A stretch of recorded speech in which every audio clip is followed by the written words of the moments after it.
cylinders, they're filled. Regulator, it's got a designator, designate your service cylinder. That way or that way, whichever one you want to run off of. And I guess you already opened it up, right? Yep. And then that'll provide propane to your water heater, your furnace, and your cooktop. You got a tongue jack, electric powered. Raise, lower, and if it fails electrically, take this cover off, put the manual hand crank, do it manually. Deep cycle marine battery in the box. It's sealed, no maintenance to it. It'll get charged when unit's plugged into shore power, and also when it's being towed, it'll get charged off the tow vehicle through the 7-way. Okay. Pass-through compartment. Okay. And then over here we got your dump station.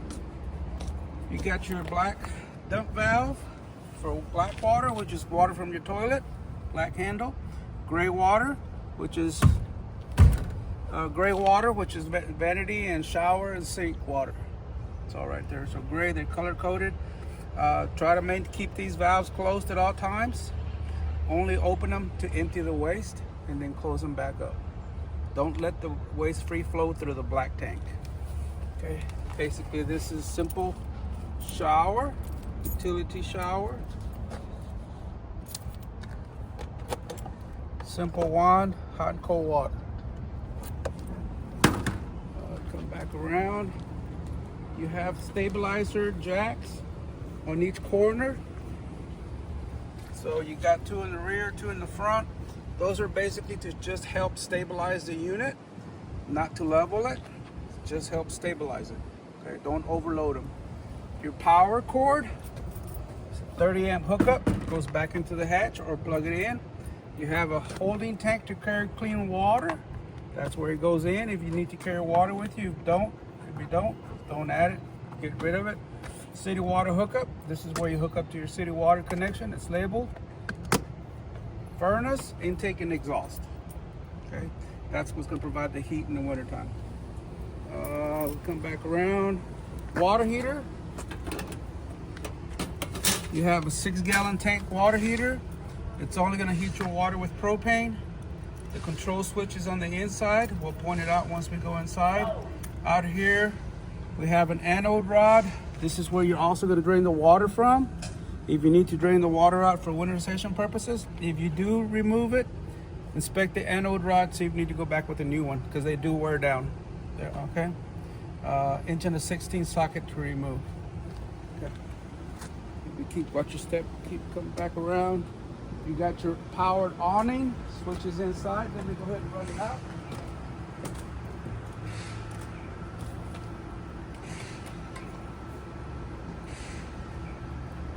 You have a control switch, press it, let it roll out, cycle out. Switch is right here with my hands on, extend, retract. Once you let off the switch, it's going to stop rolling out. If that's where you want to stop, or you can continue a little further out until you see the little flap come down. And that's pretty much opened up all the way. Okay. The other thing we've got, we want to point out, is be careful with the wind. Too much wind will take it down. Same thing with the water. If it collects enough water under a rainstorm, it'll collapse it under the weight of the water. So in those two situations, too much wind, too much water, close it up. It's basically just for shade. You do have your vent for the cooktop. If you're going to use the cooktop, don't forget to unlatch it so you can open it up. So when you turn your fan on, it'll blow open. Right here, unlatch it. You do have an outside little dorm fridge, electric. It only works with electric, so when it's plugged in, it'll cool down. You have a little griddle. Got the quick connect hose.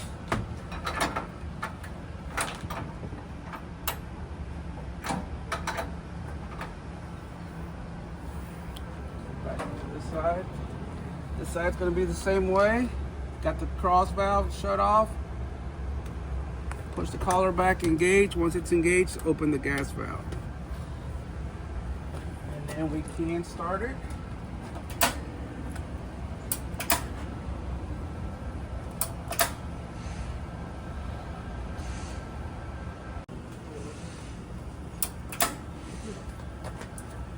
There it is.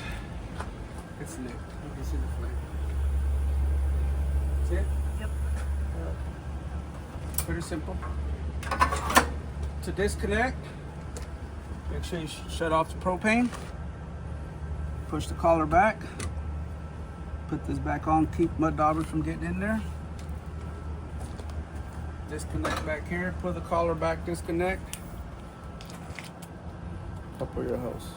Okay. We'll put that in a little bit.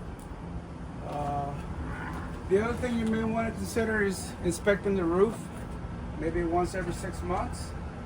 Looking for any cracking or gapping at the roof sealants to keep water from penetrating inside. Okay. Anything on the outside? Yep. We're going to go inside. Mm-hmm. All right. So on the inside, you got your control panel here. Got your control for your awning to retract it. Got your awning light, little strip light underneath the awning. Everything's labeled. Interior lighting, water pump in case you need. You're not hooked up to city water. You got water in your holding tank. Turn on your pump.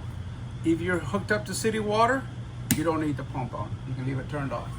To turn on your water heater, provide hot water. Turn it on. When you turn it on, the fault light comes on. Once it ignites, the fault light will turn off. The only time you'll see it come back on is if it fails to ignite that burner, if you have a problem with it. But it should turn off. And once it turns off, that lets you know it's heating your water on propane. Then you have a control switch for your slide out to operate it in and out. Okay. That runs off a 12-volt motor as well. Okay. You do have a simple smoke alarm, 9-volt battery. Test your battery, make sure it's always working. Then you also have a propane carbon monoxide detector, which is located. It does have a test button on it as well. That's it's sensing carbon monoxide or propane. If it sounds off, it's telling you time to evacuate your unit. You do have your burners. Open up the gas valve, hit your igniter to turn on your burner. Open your gas valve, hit your igniter to turn it on. Hit your gas valve, turn it on. Simple as that. Turn it off. The oven is going to be the same way. You do have a little symbol here. Press in, line it up, pilot. The pilot's located way at the back. And then we're going to purge it. It takes a little while for it to purge. We're going to do the igniter once again. And there it is. It still hasn't lit. Keep holding it. Purging the propane at the pilot. There's the pilot. Once the pilot lights, keep pressing the knob, pushing it in to maintain it, to hold, to let the thermocouple get hot enough to maintain that pilot on. If you release too early, it'll turn off on you. Release, it stayed on. Now set your temperature that you desire, and there's your oven. It's lit. Once you're done, turn it off. That's just a simple light for the oven and the knobs.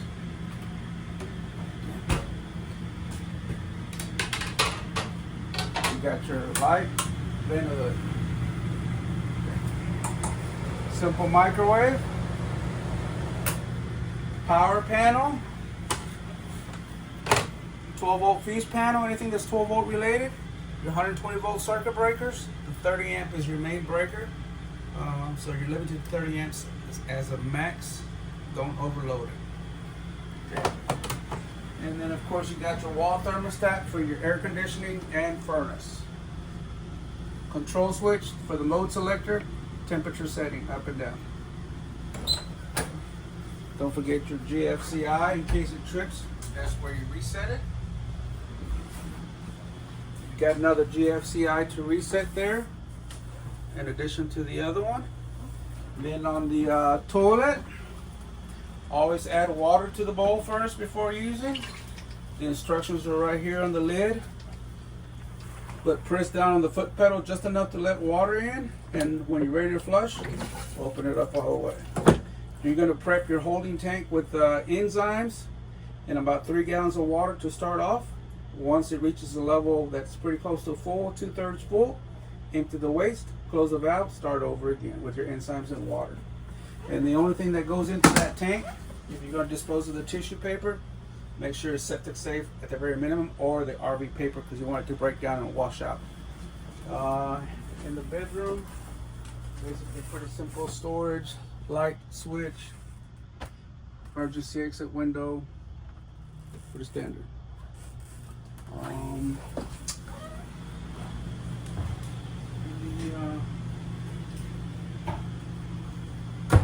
refrigerator is a simple 12-volt refrigerator, so it's only going to cool when it's plugged into shore power or off battery power when it's in tow.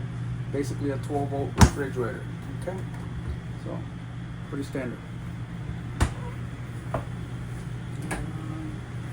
You have your owner's manuals, TV remote, water pressure regulator, and keys.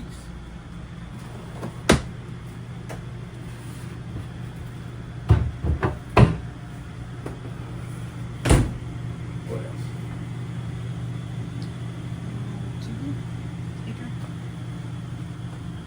Just a simple radio, simple TV.